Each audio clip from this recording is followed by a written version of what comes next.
कथा कडुनिंबाची फांदी.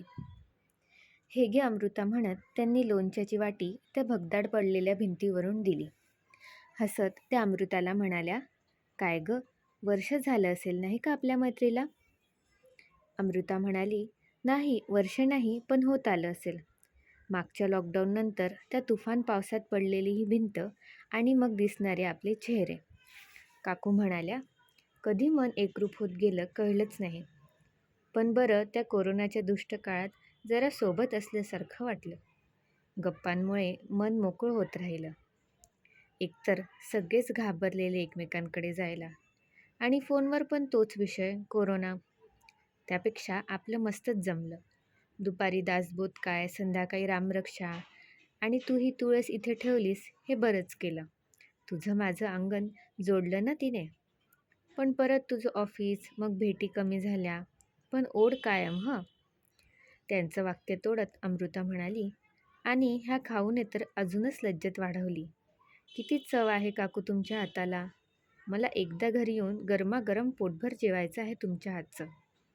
पण अजून घरी येण्याचे काही योग दिसत नाहीत. तुमच्या त्या रोडचं काम किती रखडलं आहे. तुम्ही कसं करता काही लागलं तर? काकू म्हणाल्या, अगं लागतंच किती दोघांना. आणि फोनवर मागवतो किराणा, भाजीपाला, दूध. आम्ही कुठे जास्त जात नाही. आणि इथून तर तुझं घर मला बऱ्यापैकी दिसतं. माझंच ह्या भिंतीआड असल्यानं लक्षात येत नसेल तुझ्या. थोडं उंचावर पण आहे ना आमचं घर.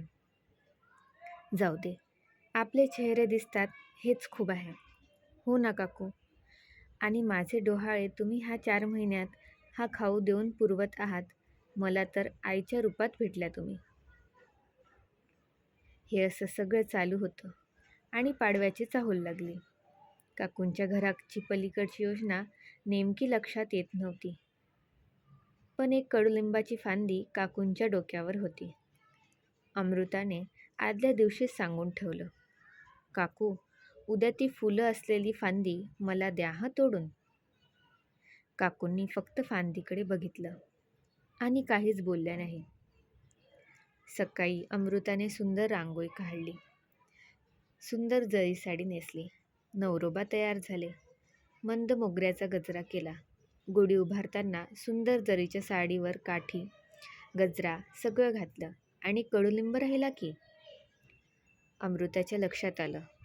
तिने भिंतीकडे हाक मारली, अहो काकू, मला तेवढी कडुलिंबाची डगरी द्या ना, माझी गुढी उभारणं थांबली आहे. काकूने नाही जमणार ग असं उत्तर दिलं, आणि अमृताला संताप आला. अरे काय कमाल आहे ह्या काकूंची. ह्यांना आवडतात म्हणून मोगऱ्याची फुलं रोज देते मी त्यांना. तुळस त्यांना प्रसन्न करते म्हणून ती दोघींच्या मधल्या भिंतीवर ठेवली, आणि ह्यात एवढी गोष्ट का देत नाही. तिची ही बडबड ऐकून नवरा तिला म्हणाला, अगं शांत हो. नसेल जमत तोडायला म्हणून काय लगेच तू केलेल्या उपकाराची लिस्ट का वाचते. त्या मोठ्या आहे वयाने. तुझे तर किती लाड करतात, आणि तू एवढ्या छोट्या गोष्टीवरून लगेच त्यांना वाईट सेट करतेस. बघू, मी शोधून आणतो. अमृता म्हणाली, नाही, तू थांब. अरे आपल्या कॉलनीत झाडच नाही. माझं सर्व सर्च करून झालं. म्हणून तर मी त्यांना सांगून मोकळी झाले. चांगल्या ठसठशीत तर दिसतात. एक लांब कडी घेऊन जरा टाचवर केल्या की तोडू शकतील त्या फांदी. नवरा म्हणाला, वाद नको, आणि ह्या छोट्या गोष्टींवरून संबंध खराब करू नकोस. जोडायला वेळ लागतो, तोडायला नाही. चल, काही बिघडत नाही.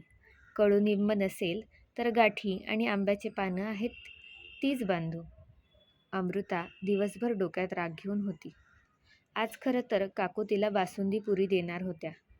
त्यांनी हाक मारली, पण अमृताने दारच उघडलं नाही. तिच्या नवऱ्याला मात्र हे वागणं पटलं नाही, आणि काकूंचंही कारण कळेना. खरंच थोड्या उंचीवरच ती फांदी होती. दुपारी जेवण आटोपल्यावर त्याने अमृताला बळच बाहेर काढलं, आणि तो काकूंच्या कॉलनीत वळला. रस्त्याच्या कामामुळे तसं चालणं अवघड होतं, पण त्याला भीती होती सोक्षमोक्ष जर झाला नाही तर गैरसमजाच्या जाळ्यात हे नातं अडकून संपून जाईल. अंदाज घेत ते त्या जुन्या इमारतीत शिरले. अमृता म्हणाली, कशाला जायचं? पण त्यांनी कधी बोलवलं नाही आपल्याला. त्यावर तो म्हणाला, अमृता, अगं खाल्ल्या मिठाला तर जाग.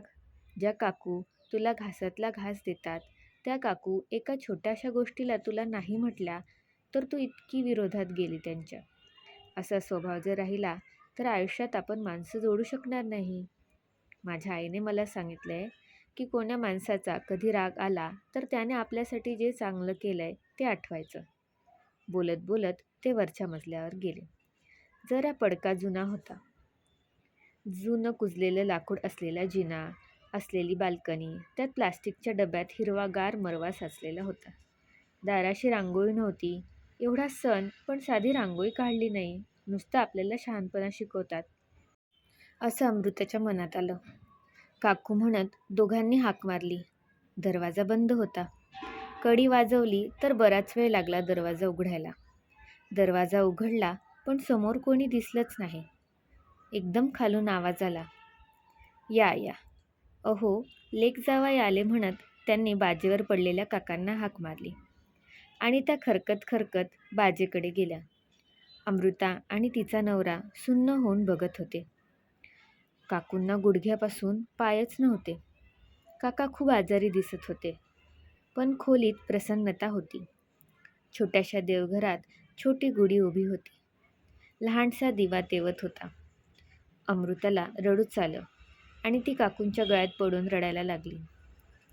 काकूंनी तिला डोक्यावर हात फिरवत म्हणाल्या, 2 वर्षापूर्वी पोरगी गरोदर राहिली. तिला डोहाळे जेवणाला आणण्यासाठी मी गेले आणि येताना अपघातात माझे पाय गेले आणि माझी पोटूशी पोरगी जागेवर गेली ग.